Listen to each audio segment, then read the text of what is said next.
Bonjour les coms, là c'est la deuxième partie donc de l'étude des amplis. Alors là c'est un ampli qui s'appelle un sub, c'est celui qui a la baffe comme ça à l'intérieur et sur lequel on va pouvoir mettre des baffes aussi nous à l'extérieur. À l'extérieur donc il y aura ici des enceintes, ici on pourra mettre des audio input, output, voilà les audio output, ça c'est les deux baffes R et L, droite et gauche qu'on peut rajouter sur cet ampli. Alors les gars, la dernière vidéo c'était une explication sur les amplis, sur les baffes, sur les enceintes. Mais en fait ma vidéo elle est pas très complète. Il manquait une partie où je vous ai pas parlé encore du mono et du stéréo. Ici on va le voir aujourd'hui un petit peu. Mais par contre, alors moi je vais pas faire cette vidéo complémentaire parce que j'ai vu un gars qui s'appelle Flo, F-O-L, un YouTuber. Donc vous allez taper Flo et vous allez taper les bases de l'amplificateur et ses réglages de base. Les bases de l'amplificateur et ses réglages de base. Donc sinon il y a beaucoup de choses super utiles à comprendre sur les baffes. Donc il faut comprendre un petit peu ça. C'est pas mon métier à moi. Je suis pas un régulateur. Moi, je suis pas un étalonneur de réglage avec les boutons. Tout ça, j'ai beaucoup de mal. Donc il m'a enlevé un poids. Allez voir sa vidéo. Donc je considère que vous avez vu cette vidéo. Moi, maintenant, je considère que vous comprenez ce qu'est une baffe. Mais, maintenant, je vais vous expliquer l'intérieur de cette machine. Je précise, ça c'est une machine pour le sub. Bien sûr qu'il existe d'autres amplis, tels que celui-là. Par exemple, ça c'est un autre ampli. Ça c'est un truc beaucoup plus puissant et tout ça. Ça, on le verra plus tard. C'est un autre système qui travaille avec ces transistors comme ça, là. Les MOSFET ici sont là. D'accord, ça c'est un autre système qu'on verra plus tard. C'est une autre classe. C'est pour avoir ici beaucoup plus de puissance. Donc là, on reste sur celui-là et je vais vous expliquer l'alimentation. Je vais commencer directement par le 230 volts. Donc lui, il a un câble de chez EDF, que là, je vais brancher ici. Donc ça, c'est le câble EDF. Et vous voyez, ce câble EDF, il arrive ici sur un transfo. Donc je vais parler 2 secondes de ce transformateur. Voilà, l'alimentation générale, elle arrive ici, directement dans un transformateur. Et en passant par le transformateur juste avant, bon, il y avait un fusible. Voilà, là, il y a un fusible. Alors, donc le fusible, là, il est mort. Il a explosé. De ce fait, ici, je ne recevais pas mes 230 volts là. Donc moi, j'ai corrigé le problème, j'ai juste changé le fusible. Et maintenant, on va avoir du 230 volts qui rentre directement dans le transformateur. Et on va sortir du transformateur avec une tension plus petite. Alors pourquoi ici on a travaillé comme ça? Pourquoi on a mis ici du 230 volts? Et pourquoi il n'y a pas de condensateur général, le pont de diode, MOSFET pour faire le découpage, etc. etc. C'est bizarre, hein? Ici on rentre avec le 230 volts. Alors que d'habitude, on rentre avec du 230 volts, comme ici. Mais par contre, on passe par un filtre. Après le filtre, on passe sur un pont de diode. Bon, là, c'est un pont de diode à 4 diodes, comme ça. 1, 2, 3, 4 diodes. Après, bon, il n'y a pas de boost. Donc après, là, on va sur le condensateur général. Et pour aller, le condensateur général, maintenant, les 300 volts, il va les envoyer dans le transfo, là. Et le transfo, il va sortir sur un MOSFET. Là, on a le MOSFET, ici. Et le MOSFET, il retourne à la masse. Et il doit être piloté, ce MOSFET, par cet oscillateur pour faire le découpage, pour avoir ici 400 volts 0, 400 volts 0, 400 volts 0. Pour avoir un champ magnétique. Le but, c'est d'avoir un champ magnétique. Pour avoir ici une deuxième bobine au secondaire qui est, elle, reliée à des condensateurs, pardon, à des diodes, pour nous donner une tension de 5 volts. L'autre va donner 12 volts ou 24 volts. Puis on va stocker cette tension dans un condensateur, condensateur de stockage. Pourquoi ici on a fait ça? Et pourquoi ici ils ont pris un transformateur? Déjà, il est très lourd. Il est très lourd, il est très gros. C'est important de le voir ça pour ceux qui ne connaissent pas. Ceux qui savent, ils vont dire ouais c'est chiant, mais il y en a qui ne savent pas, donc je vais l'expliquer.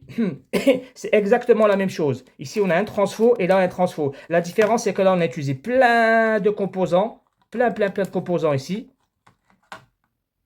Et on a le même but, c'est d'avoir un champ magnétique ici.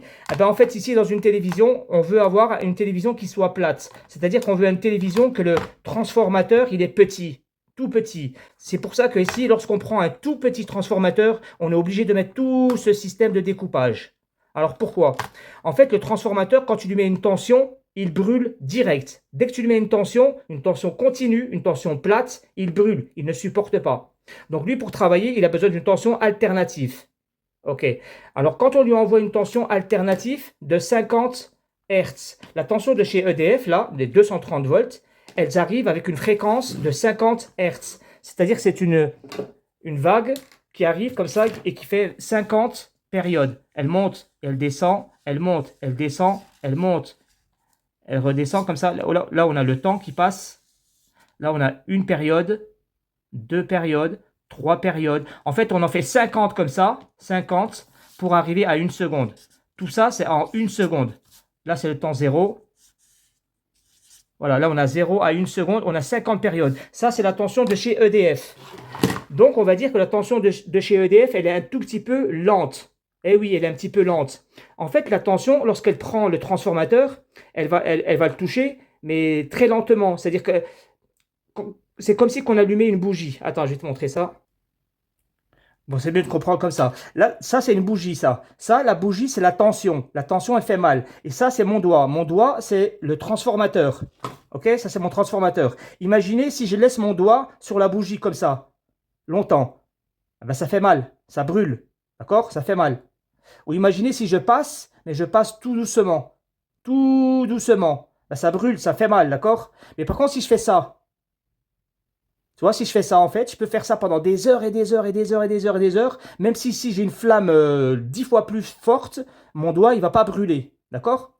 En fait, lui, le transformateur, là, lorsqu'il prend les 230 volts ou les 300 volts, il a tendance à brûler directement. Pour pas qu'il brûle, on va lui mettre la tension, mais rapidement. D'accord? On lui met pas, on lui met, on lui met pas, on lui met pas. Mais lui, là, il est lent. Si tu veux, le 50 Hz, c'est assez lent. Alors, comme il est lent, il faudra obligatoirement mettre un transformateur qui soit gros, en épaisseur. Tu vois, lui, il est très, très, très épais. Les fils, ils sont épais.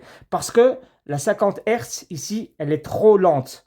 On a une fréquence qui est lente. 50 Hz, c'est-à-dire 1 divisé par 50. Ça veut dire 0,02. Donc, ça fait 20 millisecondes. Toutes les 20 millisecondes, on a ça. On a montée, descente. C'est-à-dire, on monte comme ça en 10 millisecondes, 10 millisecondes, 10 millisecondes. Donc, lui, ça va. C'est-à-dire, même si c'est lent, comme il est gros, le truc, il supporte cette pression. Alors que là, ici, les 400 volts, tu vas me dire, elle est supérieure à la tension. Donc, il reçoit 400 volts, donc il devrait brûler. Sauf que les 400 volts, en fait, il les reçoit, il les reçoit pas, il les reçoit, il les reçoit pas, en 50 kHz. 50 kHz. Donc, 1 divisé par 50K, ça fait 20 microsecondes. Là, on est toutes les 20 microsecondes, c'est-à-dire c'est 1000 fois plus rapide. Ici, la période, elle est de 20 microsecondes, c'est-à-dire 10 microsecondes pour une montée comme ça. Toutes les 10 millisecondes, lui, il prend la tension, il ne la prend plus. Il la prend, il ne la prend plus. Tous les 10 microsecondes. Du coup, c'est comme si c'était très, très, très, très, très, très, très rapide. C'est comme si que lui, le feu de la chaleur de lui, là, du 300 volts, il ne la sent pas pendant ce court instant. Du coup, il ne brûle pas. Du coup, ça nous permet, c'est un avantage pour avoir, lui, un transformateur très, très, très, très petit. Et ça, c'est une alimentation à découpage qui existe depuis 1975. On a découvert ça en 1975. Que si on mettait une tension, plus on mettait une tension rapide, plus on pouvait diminuer le transformateur. Donc, si le transformateur il est petit, on va avoir une télévision ultra plate. Ici, on n'en a rien à foutre. Ici, on a 230 volts et c'est une tension qui est alternative. Et comme elle est alternative, eh bien lui, c'est ce qu'il demande au primaire. Lui, il veut juste une tension alternative. Par contre, elle est un petit peu lente. Eh bien, comme elle est lente, il faut prendre un gros transformateur. Eh bien, lui, il est gros, c'est super. Voilà, en 50 Hz, 230 volts en entrée. En sortie, on va avoir la même chose, mais en plus petit. On va avoir une petite tension qui va sortir comme ça, petite. On va avoir du 2 ou 3 ou 5 volts qui vont sortir ici, mais sous forme de vague. Parce que là, on a une vague au primaire et en sortie, on a une vague. Voilà, c'était 10 minutes pour expliquer le transfo pour ceux qui ne le savent pas. Voilà, les amis. Donc maintenant, quand je vais brancher la télé, maintenant, là, je devrais avoir une tension. Qu'est-ce qu'on fait de cette tension? Eh bien, on fait comme ici exactement la même chose. Au secondaire, qu'est-ce qu'on a au secondaire? Au secondaire, on a une diode pour avoir du 5 volts. On a une diode pour avoir du 12 volts, puis après on stocke ça dans un condensateur, là, et voilà, comme d'habitude. Ben là, c'est le même bordel, et ici, c'est le même truc. Ça va rentrer là. Là, ça rentre ici. C'est l'entrée. Et ça, c'est notre carte donc, de son. On rentre dans l'explication. On rentre tout de suite dans des diodes. Là, tu as des diodes. Et les diodes, elles rentrent dans un condensateur là, et un deuxième condensateur. D'accord? On a deux condensateurs. Et regarde, c'est très bizarre, parce qu'on a un condensateur qui est dans un sens,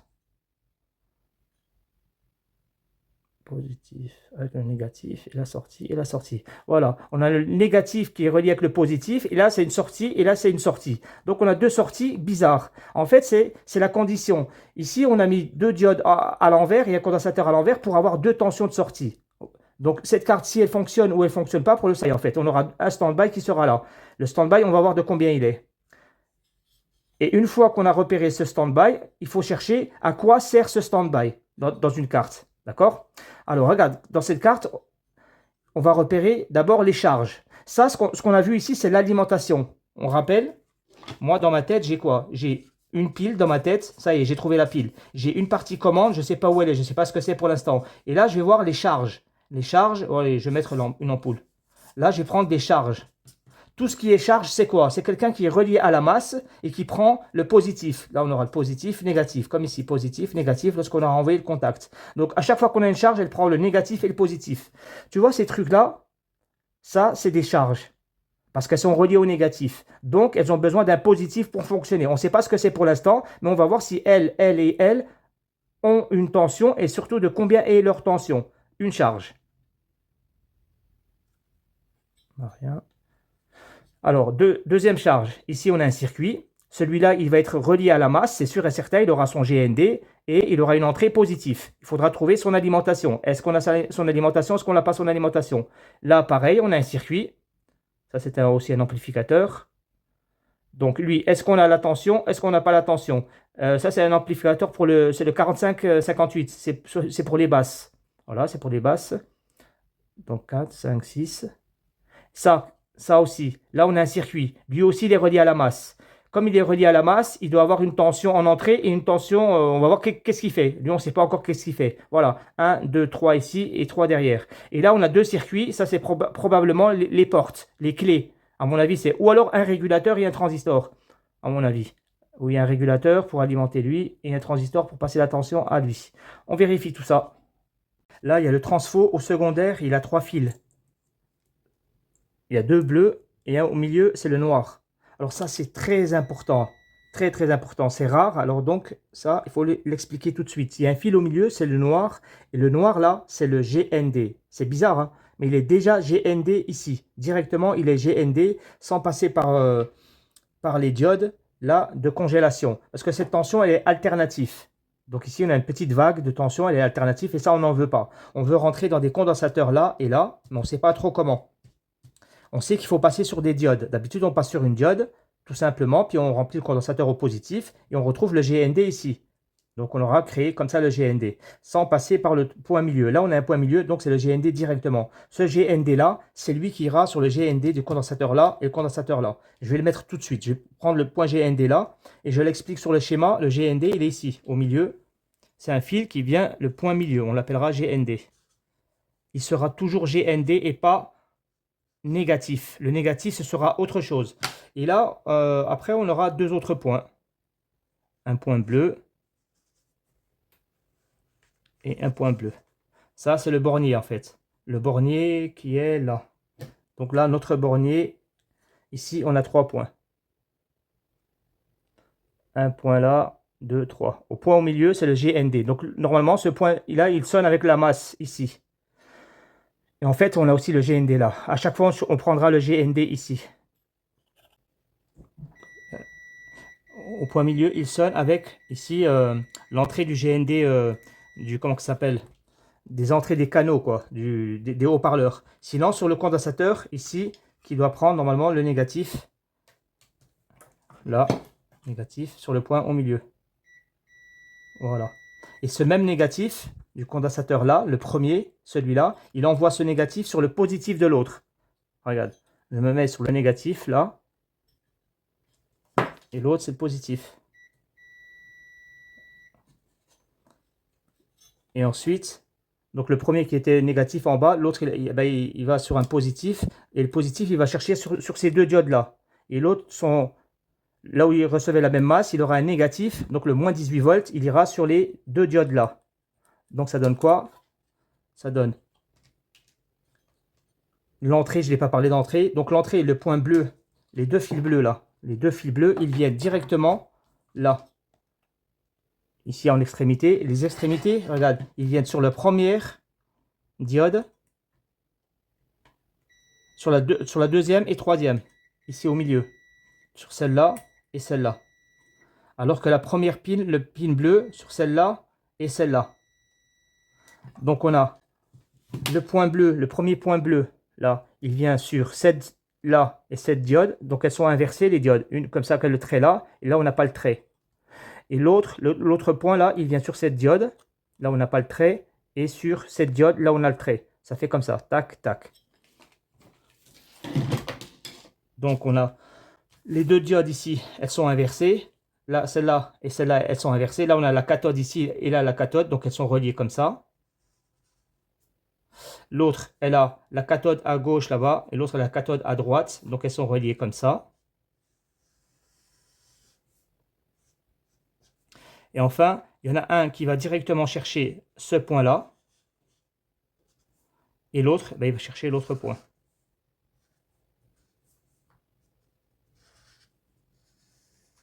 Voilà, c'est fait comme ça.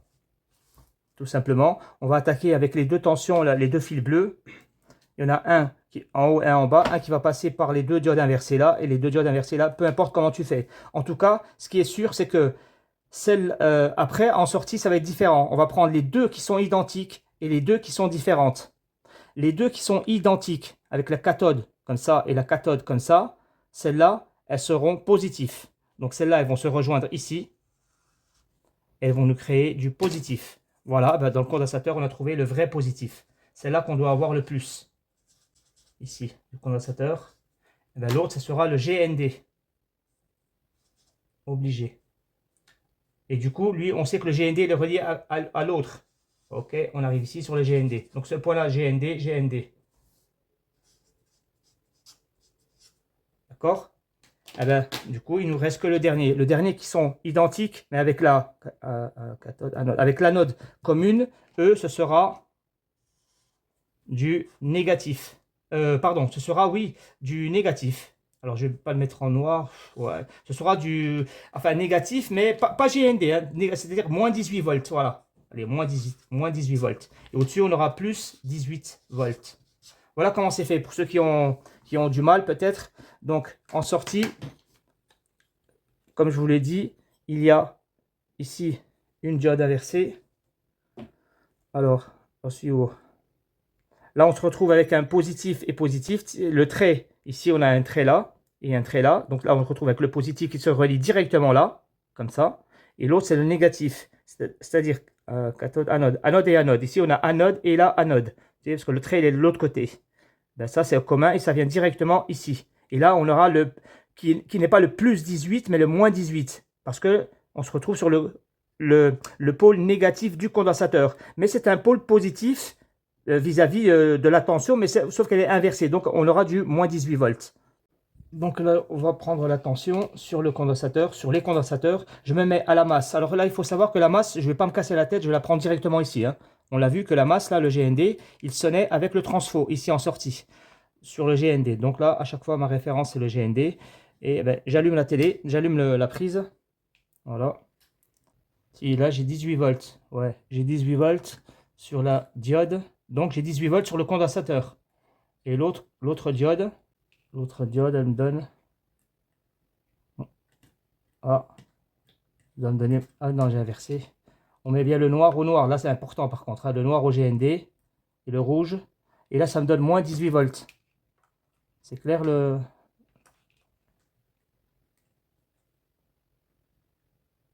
Voilà, donc on a négatif 18 volts. Donc là, c'est bien. On a la première chose. Je vais éteindre le jus. Déjà, on a compris une chose, c'est que maintenant, on a du 18 volts ici et 18 volts et moins 18 volts sur l'autre condensateur.